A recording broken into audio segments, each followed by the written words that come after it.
So it seems nearly every week right now, somewhere in this country, a school district is closing a building it's had open for decades. I've had it in my hometown. I'm sure many of you have had it in your hometown. Read an article this morning in K-12 Dive that said several districts are entering the summer with layoffs and hiring freezes expected. So these issues are mostly due to families leaving, and honestly, by the time leadership realizes what's happening, the enrollment slide has already become a budget crisis. So I want to talk a little bit today about how that happens, and I guess more importantly, how to see it coming before it gets to the point of needing to close a school.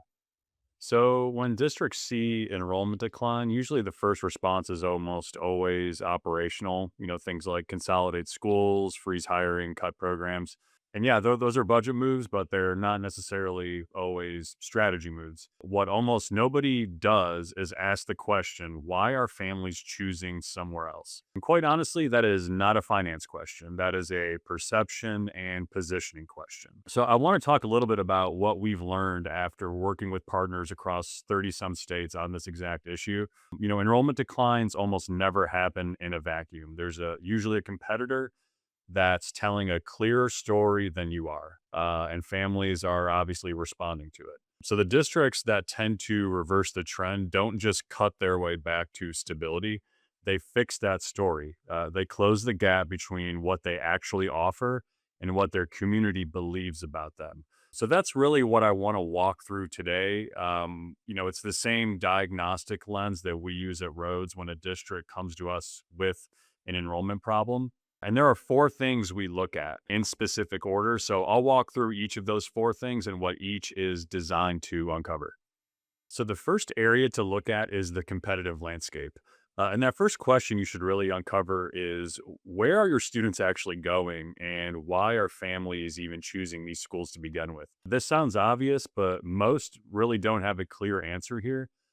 They know they're losing students, but they don't always know to whom, and they almost never know why. So the first thing we do in this process is map the competitive environment. So every possible option within a realistic distance. What they're saying about themselves, what their enrollment trends and enrollment process looks like, what they're offering that tends to be resonating with families. And here's what's almost always true: the schools that are gaining students aren't necessarily better, but they are clearer. Their message is specific, their identity is legible. Families can answer the question, why would I choose this school, in one sentence? So, we also look at what's changed in the last 3 to 5 years. Did a new school open? Did a neighboring district maybe launch a strong magnet program?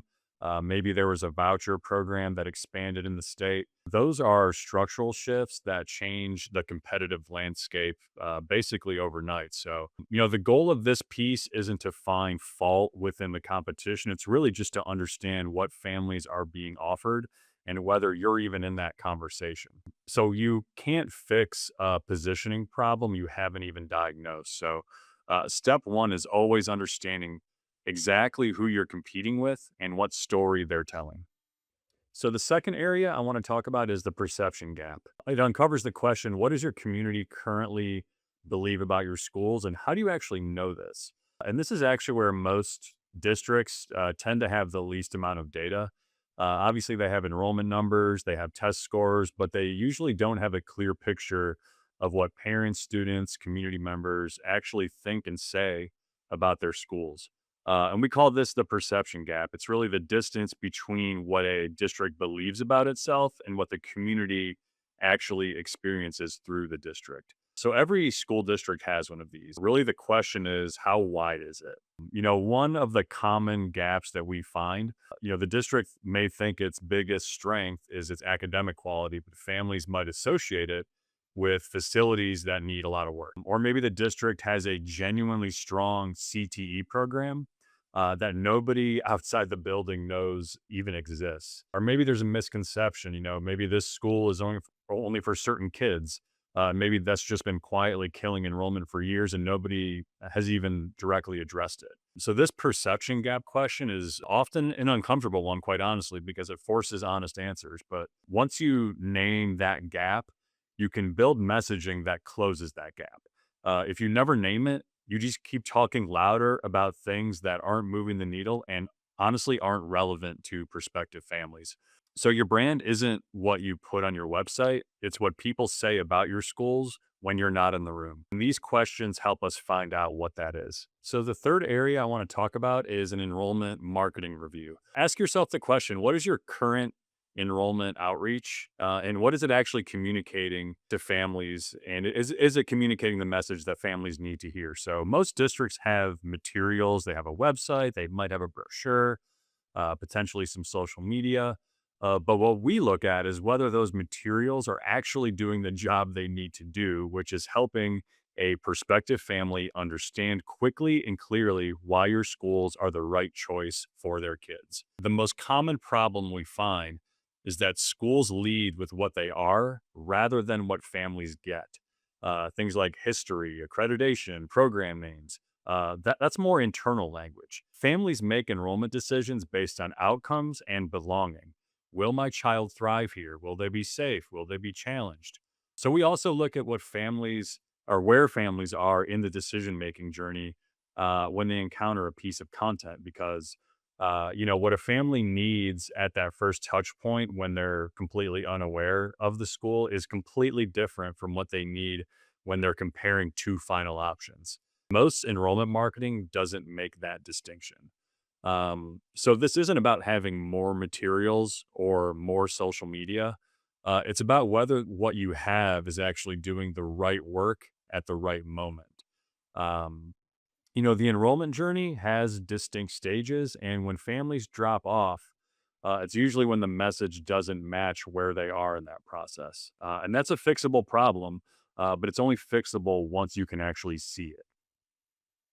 So, the fourth area we cover is around strategic priorities. So, given everything we found throughout this process, what are the three moves that will actually move the needle? And this is where the diagnostic turns into a brief. After we've mapped the competitive landscape, identified the perception gap, reviewed what the current marketing is doing, we prioritize. It's not a long list of things that would be nice to improve. It's usually 3 to 5 actions ranked by impact and feasibility with a clear rationale for each one. Sometimes the highest leverage move is a messaging fix, a new way of talking about what you actually offer that directly addresses the misconception that's driving families away. Sometimes it could be a channel shift, getting in front of families earlier in the decision making process before they've maybe already committed to a school elsewhere. Sometimes it is a brand identity issue, a visual and verbal system that doesn't quite match the quality of the actual schools. But the point is that the priorities are driven by the findings, not what's easiest or most familiar.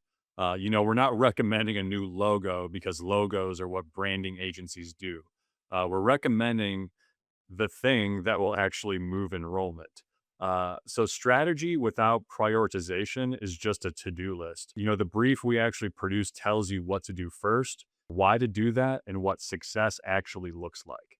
So those are the four areas: competitive landscape, perception gap, enrollment marketing, and strategic priorities. So that is the lens we use at Rhodes when someone comes to us saying they're losing students and they don't know how to turn it around. So if you're a district leader watching this, maybe you've been watching your enrollment numbers trend in the wrong direction for a couple of years. The time to do something about that is before the budget crisis, not during the budget crisis. So the districts that tend to reverse this trend do it early, when they still have room to act a little more strategically. So if you want to talk about what this looks like for your district specifically, feel free to reach out, dan@rhodesbranding.com if you want to shoot me an email or give me a call. You'll find all that information on our website. But appreciate you tuning in, and good luck the rest of this school year.